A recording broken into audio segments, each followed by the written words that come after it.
Hello everybody, this is Yoko's Anime Reactions, and this is going to be my review for Ouran High School Host Club episodes 22 and 23. I just got episodes 24, 25, and 26 edited.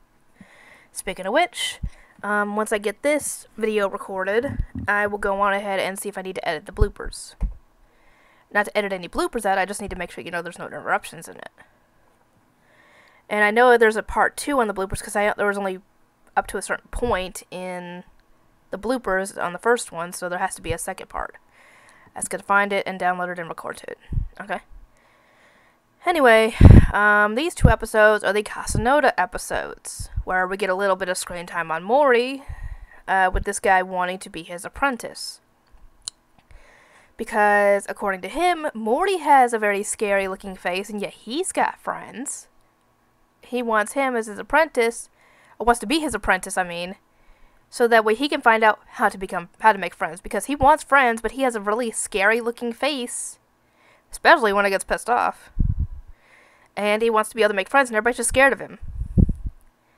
And apparently this guy is like the son of or a grandson or whatever of a Yakuza boss, so yeah, keep that in mind. And while all this is going on, the guys try different ways to make him more approachable by trying to give him a lovely item, according to them, like what Honey's got, for example. That makes, well, Honey, even without Usa-chan, Honey is just adorable. And I can imagine him making friends even without Usa-chan.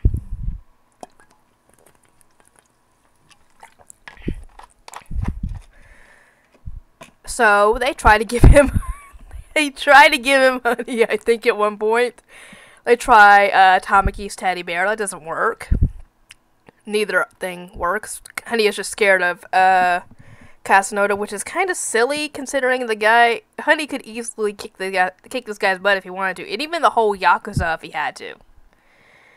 So I don't know why he's scared of Kasanoda, but yeah, they try to put him in a They try to put him in a maid outfit or something at some point. They try to put cat ears on him. At some point, he tries to, get away from them because this is just ridiculous. And there are a few attempts made on him, but they think it's all against Mori, and I'm like, what? Why would you think it's Mori? Nothing has happened to Mori up until this point. So, yeah, it has to be Kasanoda. And later, we actually find him taking a bit of a shine to Haruhi, and I'm like, okay, that'd be a friend to make. And he has a little bit of an affinity for animals because he found an injured bird, and he's been taking care of it during his time at Ouran.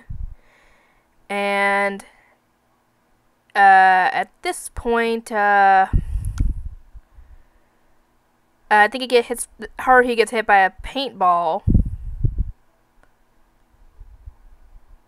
And the bird ends up getting startled by it, obviously, and flying away, which means that it's good for the bird. Turns out, the ones making the attacks are after Kasanoda, and it turns out that the guy who's been trying to be friends with him in his little group, or rather the one that's not scared of him, turns out to be the rival son of I can't talk. The son of a rival Yakuza group, and they were trying to get him back because they thought Kasanoda had kidnapped him, and this guy apparently is staying there of his own accord because Kasanoda was nice enough to let him stay there. Even despite, his scary appearance. So, yeah, his buddies want to be able to, play games with him, like kick the can. I don't know why. Really? Kick the can? Who plays kick the can anymore? Even back then when I was a kid, did we really play kick the can that much? That it had that... Oh my god. Anyway, Haruhi got splattered with paint, so she goes to go change. Kasanoda goes to apologize to Haruhi because, it was his fault that he got covered in paint in the first place, and you notice I said he. Kasanoda thinks that Haruhi's a boy this entire time, and ended up thinking that he was possibly gay because he was starting to like Haruhi as a romantic partner. After Kasanoda walks off towards the changing room, the others realize, hey, is it okay for him to go there? Because, and then they realize what they did, and they go after him. But not before Casanova discovers Haruhi's little secret of being a girl. And this puts his brain in a massive over, like, what the heck is going on? And then the funny thing is that the twins grab him and go peeping Tom. I'm like, no, he's not a peeping Tom. He didn't know. And everybody is just freaking out about this. And Haruhi has to tell them to back off, essentially. And now Casanoda's conflicted. Now that he knows that Haruhi is a girl, and he's obviously not gay, he's trying to figure out if he should try to pursue this little attraction to Haruhi now that he knows that she's a girl. And here comes the next episode where he visits the host club as a guest and asks for Haruhi.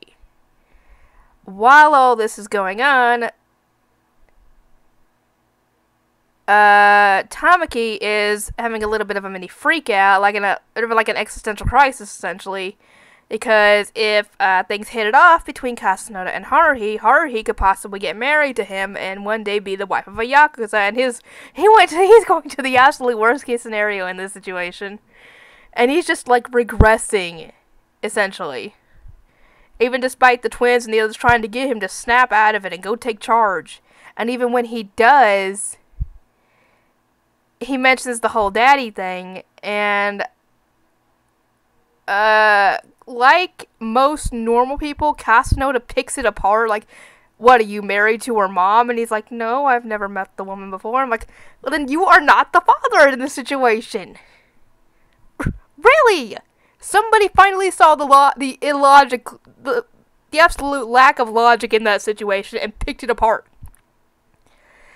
And, Haruhi, all this is going on is attracting the attention of Renge and the others, and everybody is just sitting there, crowded around this little couch they're sitting on, just watching it all go down. Excitement building in them, like hoping, I guess, that they'll end up together. And they, see, everybody else in that room, besides the host club and Casanova, think that Haruhi is a boy.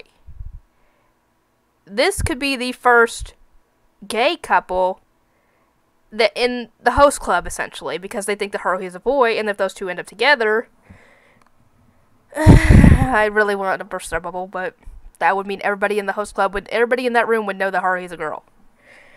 And it gets to the point where Haruhi ends up saying that Tamaki's like a father figure. Like a father figure. And this gets Tamaki out of his funk. And Casanova ends up declaring, instead of his romantic feelings for Haruhi, he declares that they are now best friends. Oh, and he also vowed to keep Haruhi's secret, obviously. I'm like, you would only have to keep the secret until she graduates, to be completely honest, and that's only 3 years. So, I mean, after 3 years, you don't have to really keep the secret anymore.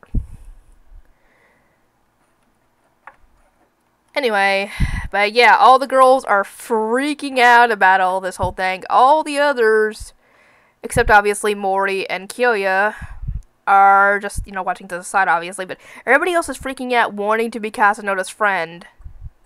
So now, this whole thing ended up getting him more friends. And the funny thing is that his boys over at the base, while he was moping about in his room, trying to figure out, his little issue with Haruhi and all that, while he was the flower thing, they had a stack of cans ready to go to play kick the can with him.